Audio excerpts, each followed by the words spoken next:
I'm Orion Breen. And I'm Patrick Brady, and this is Maine Better,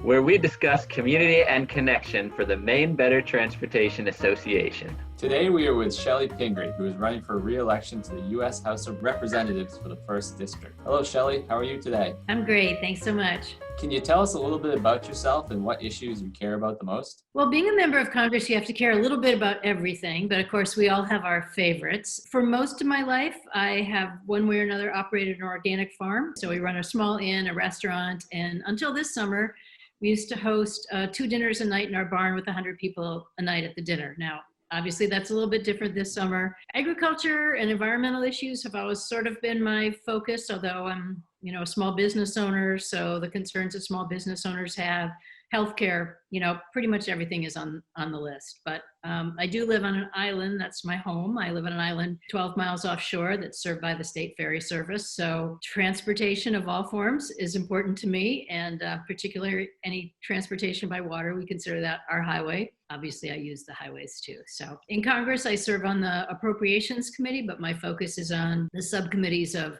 agriculture. So work a lot on agriculture and nutrition policy. Interior, that's got the EPA, national parks, public lands, Forest Service. So everything from wildfires to the Smithsonian Museum is on our plate, and particularly things related to the environment.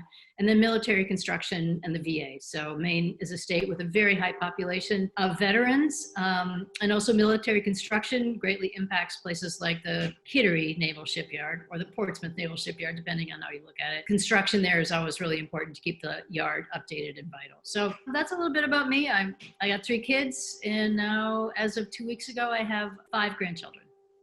Congratulations. Very lucky. How has being a farmer prepared you for Washington? Agriculture is a very bipartisan issue. For a while, our farm had a poultry growing operation, and we actually had a state licensed slaughterhouse facility in our barn. So I used to tell people that I was an excellent eviscerator and don't mess with me. So I use it to my advantage when I can. So would you say in both jobs, do you have to shovel a lot of manure? Well, people certainly look at it that way, and you got to be comfortable getting your hands dirty. Let's put it that way. What are some of the transportation challenges that the 1st District faces? I mean, I'm no expert on transportation, but we all deal with the transportation all the time. And certainly on the Appropriations Committee, we're always looking at transportation funding. Had the chance to work with all of our transportation commissioners over the years and talk, with them about their issues.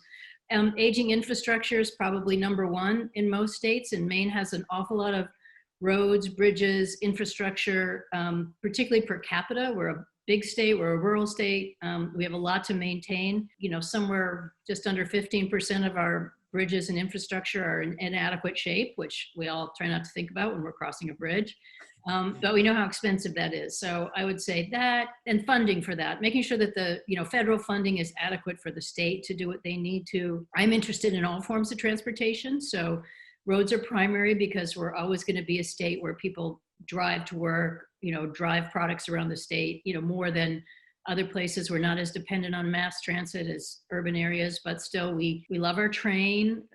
Funding for Amtrak and funding for the train and upgrading the train has been really important. And, I live close to Rockland, so getting the train to Rockland, of course, is a high level of interest to my constituents up here. But also I'm interested in, the modernization of our airports. Portland's been able to do an incredible job updating their airport, but I'm also a strong supporter and usually go to bat for essential air services. So the smaller airports that depend on federal funding, but those are important safety issues, economic issues, tourism issues for the areas of the state, port facilities in general, the Port of Portland and their ability to have the relationship with Iceland that we do and be able to have better shipping routes to Europe. I've just been very supportive and really excited about that. Short sea shipping. I mean, the list is long. So I would say all forms of transportation matter to me.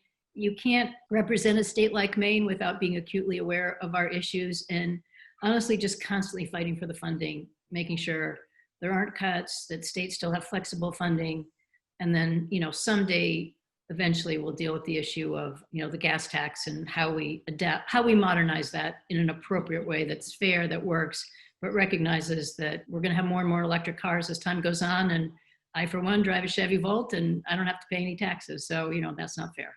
Do you sense any sort of bipartisan appetite at the federal level to explore alternatives to the gas tax? I do. I think there's really increasing interest. And, you get in a particular political cycle like we're in right now where everything is so contentious. If you even said the word tax, even though it's a gas tax, you'd have to wash your mouth out with soap and nobody would, come near you for a day. But I know many of my colleagues, especially those who serve on the Transportation Committee or work on these issues, know that we have to look at this. And I think there's been some good proposals on the table, but I think that we'll come to an agreement before too long. What do you think are the chances we can get in the next year or two a big infrastructure bill through that folks have been talking about for a decade or more? As we say in Congress, it's always Infrastructure Day, because we're always saying like, this is going to be the moment we get it. But I actually have seen a lot of interest.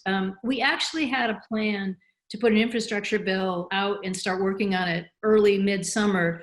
And I think that was when we had more unrealistic expectations of how long the pandemic would last, how long it would impact us. But there's general agreement that an infrastructure bill is the best way to infuse the economy with real cash, jumpstart the economy, provide more jobs, invest in the states. I just think the timeline is stretched out, but I would have higher hopes for doing one next year sometime, after January, after we get through this election cycle and things settle out. I would have higher hopes than I've had for a long time. So much of the funding that we've had to provide has just been filling the holes, dealing with the emergency, whether it's health or the emergencies in the economy, schools, education, all those things. But there's a lot of work that's been done on it. So it's not as if we have to go back and reinvent the wheel, so to speak. And I think it would be a very broad looking bill, obviously focus on roads, bridges, traditional transportation, but there's interest in everything from rail, ports, broadband, a lot more is seen as infrastructure, and that's important. What's the worst road in your district? But I noticed that last year, the worst road in a Maine Better Transportation contest was 202 between Sanford and Lebanon. So I'm going to have to go drive that just to affirm that it really is. But whoever won that contest did it by entering that particular road. We've got some good ones, though, in Maine. A lot of competition there. Yeah. What was your first car? 1973 VW bus. They had terrible heating systems. And so, and of course, no seatbelts. And so my three children, particularly Hannah, who you may know, are constantly reminding me that their father and I used to occasionally travel. I shouldn't even admit this, but we used to travel with a Aladdin kerosene heater in the car when we had to go any distance. And I think about it now, like the word safety apparently did not apply in the 1970s, but they were cold, they didn't have seat belts, but they were great. And as a farm vehicle, we could take out the middle seat and load it up with hay, or I even once took a pig to a slaughterhouse in it. So it was a versatile vehicle. I loved it. So did you have to tune that up every week or every other week? Yeah. Didn't have much of an engine. You couldn't go very fast. So that was one good thing. I actually still own a 1969 VW bus, which has been in a garage on the mainland getting repaired for about 5 years, or maybe 10 years. I can't even remember anymore, but someday I'll have it back. What's your favorite lesser known spot in Maine? When you're lucky enough to live in Penobscot Bay, there's so many beautiful places you can access. For just sort of general access, almost nobody ever goes to Isla Ho.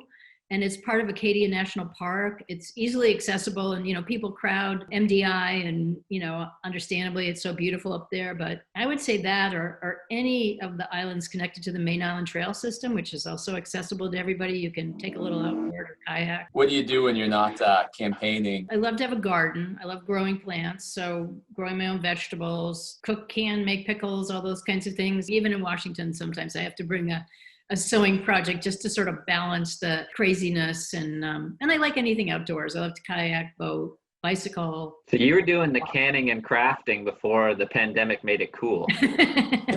Well, I came to Maine. I was a back to the lander. So I go all the way back to the Nearings, and, I learned all that stuff in the early days. And we talk a little bit about silver linings of a pandemic, which, nothing could be a silver lining, honestly, of something so tragic. But the intense interest in gardening and cooking and baking, and I think those things are great for people to do. I think it's great for people to have more experiences about how to raise their own food, to share that with their kids. Thank you so much for your time and your stories. Well, I'll have to send you guys a picture of my VW bus. I don't seem to have one around me. Yeah.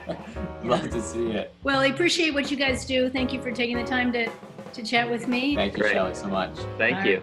Take care.